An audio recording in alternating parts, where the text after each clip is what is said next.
Welcome to the studio at Africa's Green Economy Summit. Today we are joined in studio by John Roome, who is the Regional Director for Sustainable Development for South Asia at the World Bank. Thank you so much for joining us today, John. Great to be here. So you'll be speaking later this week on the opportunities for green investment in providing a sustainable future in Africa. What do you want the main focus of that speech to be? I think the key message is that there are lots of opportunities for Africa to take a green development pathway. That means low carbon and climate resilient, but it can be done in a way that also meets development needs: better agricultural production, better access to energy, better urban mobility.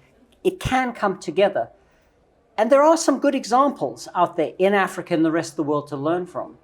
But right now, Africa is not capitalizing on those examples to the extent possible.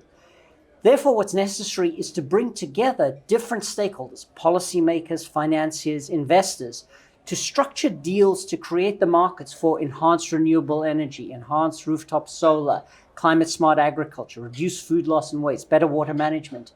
If we can bring all of those partners together, there's a huge opportunity for Africa to grow in a green resilient way. And you've said that Africa is not capitalizing on all of its opportunities at the moment.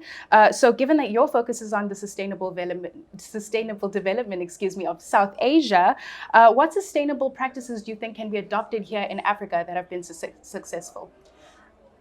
I think if you look in India in particular, they've made a commitment to renewable energy and a greener path going forward. And they've put in place bulk procurement of electric light bulbs. They have enabled rooftop solar to take place. They have developed solar parks that created the enabling environment for the private sector to come in. And so you can see that by putting these policy building blocks in place, you can get a very quick ramp up in renewable energy, in electric buses. And so that's one set of examples. On the other extreme, on resilience, there's lots of very good examples in Bangladesh where they've worked with local communities to build resilience against flooding, early warning systems, better use of dikes, places where people can move, and adopting elements of climate smart agriculture. That's great. And so what do you think are some unique opportunities for sustainable development that are unique to Africa? I think there's two broad categories I would put. One would be on renewable energy. Africa has huge natural sun capability that can be used through concentrated solar. It can be used through rooftop solar. It can be done through solar parks. And this provides an opportunity to generate energy much more cheaply.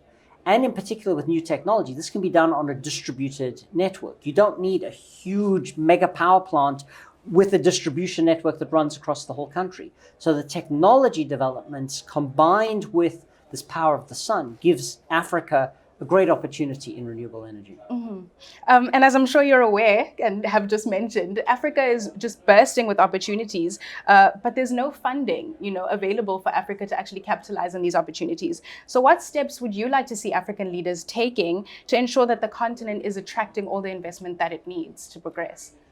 So I think the key message for what African leaders to do is to create the enabling environment for private sector investment to take place, green private sector investment to take place.